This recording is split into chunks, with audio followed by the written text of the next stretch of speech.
नमस्कार मित्रों, संवाद विद कनु सर, ये चैनल पे आपका बहुत बहुत ये शो पे आपका बहुत बहुत स्वागत है। हमेशा स्वागत तो मैं राष्ट्रभाषा हिंदी में ही करूँगा।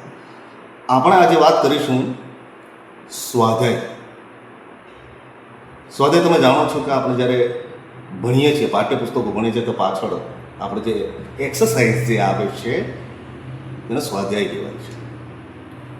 હવે સ્વાધ્યાય શબ્દ જે ખરા એના બે અર્થ નીકળે છે, બરાબર। સ્વાધ્યાય એટલે જાતે સ્વ અધ્યયનનો અર્થ થાય છે। અધ્યયન એટલે જાતે ભણવું, પ્રિપરેશન કરવું, ઓકે। તો મિત્રો આજે સ્વ અધ્યયનના બે અર્થ આપણે તારવીશું, સાથે સાથે આપણે સ્વ અધ્યયનના એટલે કે સ્વાધ્યાયના આપણે બે ડેફિનેશન જાણવાની કોશિશ કરીશું। એક મારા મત પ્રમાણે અને એક જે આપણું ફોર્મલ એજ્યુકેશન, જે ઔપચારિક શિક્ષણ છે તે હશે, બરાબર, જે શાળામાં ચાલે છે કે ભાઈ જે ચેપ્ટર આપણે પૂરું કર્યું છે, ભણ્યું છે, એનું સ્વાધ્યાય આપણે નોટબુકની અંદર લખવાનું છે, એને સમજવાનું છે। તો સ્વ અધ્યયન એટલે કે સ્વાધ્યાય, સ્વ એટલે આપણે જાતે, પોતે, સેલ્ફ, ઓકે, આપણે સેલ્ફ, આપણે જાતે, આપણે પોતે। અધ્યયન એટલે ભણવું, પણ અધ્યયનનો બીજો અર્થ પણ થાય કે સ્વ અધ્યયન। તો બે એંગલ્સથી, બે દ્રષ્ટિકોણ થશે, એને આપણે સમજવાનો પ્રયત્ન આજે કરવાનો છે। તો મિત્રો આપણે પહેલાં જોઈએ છે કે સ્વ અધ્યયન એટલે કે આપણે કોઈ ટ્યુશનમાં જતા હોઈએ, શાળામાં આપણે ઔપચારિક શિક્ષણ લઈએ છીએ, ચેપ્ટર પૂરા થાય છે અને પાછળના જે સ્વાધ્યાય આવે છે એટલે એક્સરસાઇઝ આવે છે, આપણે નોટબુકની અંદર જાતે આપણે એને લખવાની હોય છે, સમજવાની હોય છે, ઓકે। તો સ્વ અધ્યયન એટલે કે સ્વાધ્યાય આપણે લખવાનું હોય છે, એવી એક પદ્ધતિ છે। હવે બીજી વાત તમને કરું, આપણે સ્વ અધ્યયન એટલે કે સ્વાધ્યાય કયા અર્થમાં લઈ શકાય। આપણે જ્યારે પહેલા એપિસોડની અંદર કે બીજા ત્રીજા એપિસોડમાં તમને વાત કરી, મનોવૈજ્ઞાનિક મૂલ્યાંકન બાળકનું થવું જોઈએ, સાયકોલોજીકલ મૂલ્યાંકન થવું જોઈએ, વગેરે વગેરે ઘણી બધી વાતો થઈ આપણે। તો સ્વ અધ્યયન એટલે સ્વ એટલે આપણે જાતને ઓળખવી, તે પણ એક અર્થ થાય છે। જાતને ઓળખવી એટલે કે જાત સાથે વાત કરવી, એની સાથે સંવાદ કરવો, આત્મીય રીતે સંવાદ કરવો, જાતનો પરિચય, સ્વ પરિચય જેને કહેવાય છે, સ્વ પરિચય કેળવવો કે આપણી અંદર કેટલા વીક પોઈન્ટ્સ છે, કેટલા પ્લસ પોઈન્ટ છે, આપણા કૌશલ્ય શું છે, આપણી સ્કિલ શું છે, શું બનવા માટે હું આવ્યો છું આ પૃથ્વી પર, મારું નેચર શું છે, મારી પ્રકૃતિ શું છે, એટલી વસ્તુ યાદ રાખજો। જાતને ઓળખવી એટલે કે સ્વ પરિચય કરવો, આપણી અંદર શું છે, ભગવાને શું રોપ્યું, શું સ્પેશિયાલિટી છે આપણી જે તે ક્ષેત્રને લઈને, તેને સમજવાનો પ્રયત્ન કરો। ને જે માણસ, જે વ્યક્તિને, જે વિદ્યાર્થી પોતાની જાતને ઓળખે કે હું કોણ છું, ફોર્મલ રીતે, ઔપચારિક રીતે આપણે જોવા જઈએ તો કનુ ચૌધરી, કનુ ચૌધરી મારું નામ છે, પણ એકચ્યુઅલી કનુ ચૌધરી છે કોણ? શું ચિત્રકાર છે, એક સારા વક્તા છે, ભાષા શિક્ષક છે, મોટિવેશન સ્પીકર છે, એક્ટર છે, રાઇટર છે, લેખક છે, એકચ્યુઅલી કોણ છે? તો કનુ ચૌધરી એટલે કે આપણું જે નામ છે એ નામ એક બેનર છે, જે આપણને ફક્ત ઓફિશિયલી આપણને એક આઈડેન્ટિટી આપે છે, પણ એકચ્યુઅલી આપણી આઈડેન્ટિટી જે આપણી અંદર છે, અંદર જે ટેલેન્ટ છે, પ્રતિભા છે, બરાબર, તેનો ઓળખવાનો પ્રયત્ન કરો છો, તે પણ સ્વ અધ્યયન કહેવાય છે, તે પણ સ્વાધ્યાય કહેવાય છે। જાતને વાંચવી, તે જાતનું જાતે મૂલ્યાંકન કરવું, તે કે મારી અંદર શું છે, બરાબર, મારી મર્યાદા શું છે, મારી સીમા શું છે, તો આ બધું જાણવાનો પ્રયત્ન આપણે કરવો જોઈએ, તેને સ્વ અધ્યયન કહી શકાય। સ્વ અધ્યયન એટલે કે જાતને સાથે ચિંતન કરવું, જાત સાથે મનન કરવું, જાતને ઓળખવાનો પ્રયત્ન કરવો, જાત સાથે સંવાદ કરવા, એ ખૂબ જ જરૂરી છે। તે પણ એક સ્વાધ્યાય જ કહેવાય છે, એ પણ એક સ્વ અધ્યયન જ કહેવાય છે। આ જાણવું જરૂરી છે કે ઘણા બધા લોકો, શિક્ષકો, ઘણા બધા મારા મિત્રોનો એક જ છે કે સ્વાધ્યાય એટલે આપણને જે લખવા આપતા તે સ્કૂલની અંદર કે ચેપ્ટર પૂરું થાય છે, હિન્દી, ગુજરાતી, સંસ્કૃતનું, એની પાછળ જે એક્સરસાઇઝ આવે છે આપણે લખવાની છે ઘર બેઠા, એ હોમવર્કમાં પણ આપી દેવો છે। હોમવર્કની પણ આપણે વાતો કરીશું, એકચ્યુઅલી હોમવર્ક શું કહેવાય તે। તો તે ફોર્મલ સ્વ અધ્યયન, સેલ્ફ એજ્યુકેશન ખરી, પણ મેં જે વાત કરી હમણાં તમને કે સ્વ અધ્યયનનો અર્થ એ પણ થાય છે કે જાતને વાંચવી, જાતને ચિંતન કરવું, જાત સાથે વાતો કરવી, જાતને ઓળખવાનો પ્રયત્ન કરવો કે મારો રસ, મારો રુચિ, મારી પસંદ નાપસંદ, એજ્યુકેશનને લઈને, ભવિષ્યને લઈને, કેરિયરને લઈને કઈ તરફ છે, એ ત્યારે ક્યારે આવશે, એનો નિચોડ ક્યારે આપણને સમજમાં આવશે કે જ્યારે આપણે આપણી જાતને ઓળખીશું તો. બાકી એક નામ છે ને, પણ ખરી આઈડેન્ટિટી, ઓળખ એ આપણી સ્વ ઓળખ છે.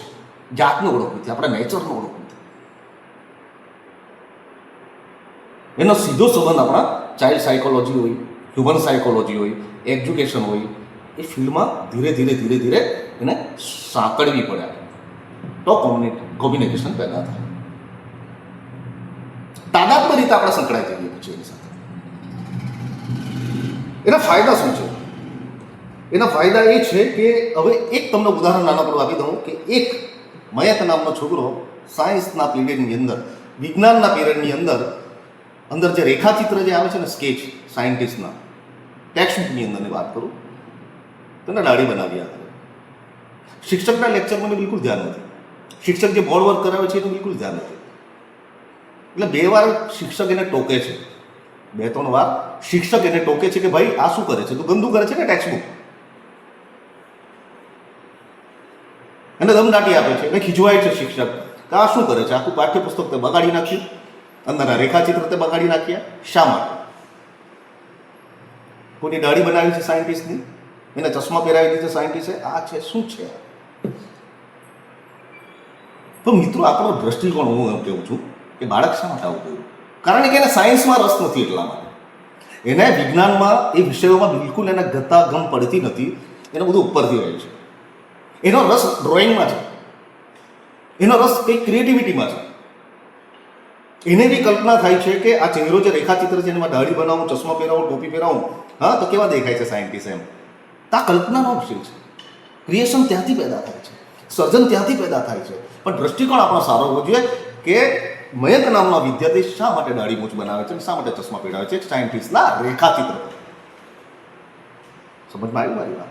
કારણ કે એની જાતને ઓળખે છે, એ એની જાતને ઓળખે છે કે મારી અંદર એક ચિત્રકાર છે. ખ્યાલ આવી ગયો? આ છે સ્વ અધ્યયનનો અર્થ, એની વ્યાખ્યા. બહુ અલગ રીતે મેં તારવણી કરી છે એની.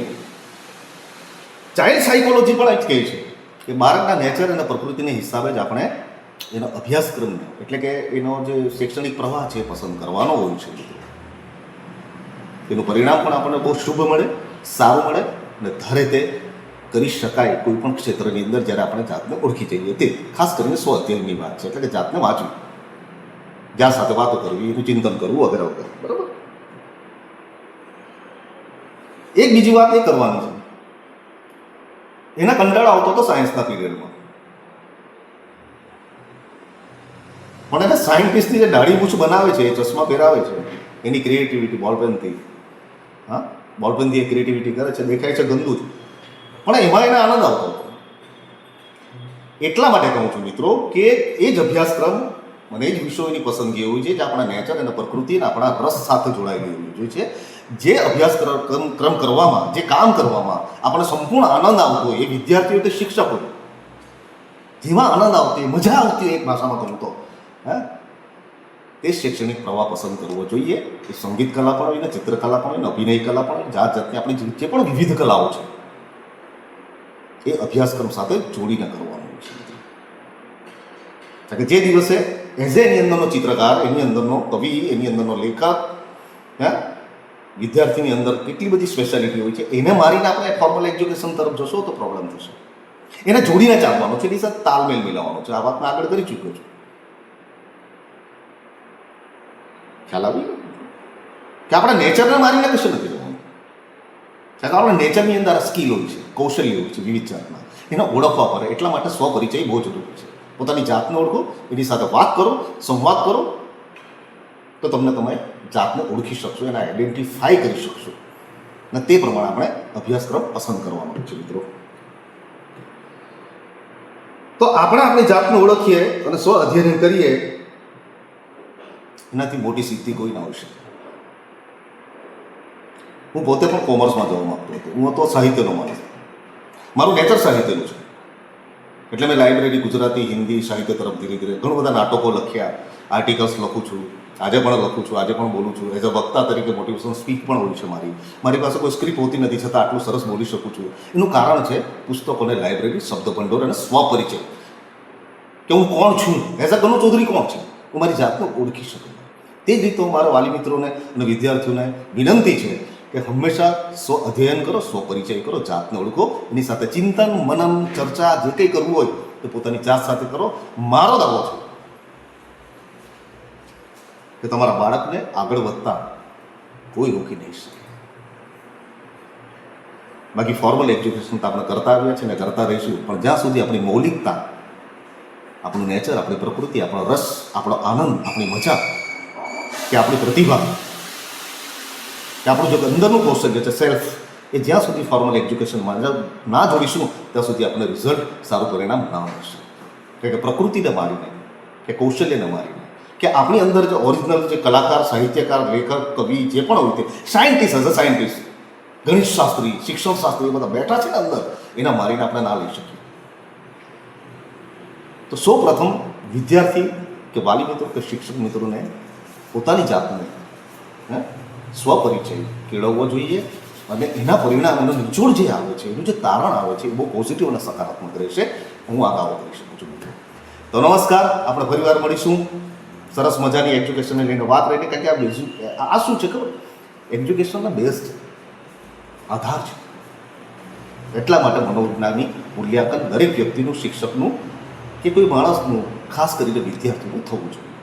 બહુ સાયકોલોજીકલ વસ્તુ છે ના, આસાન છે, સરળ છે. ઓકે, જય ભારત, જય હિન્દ.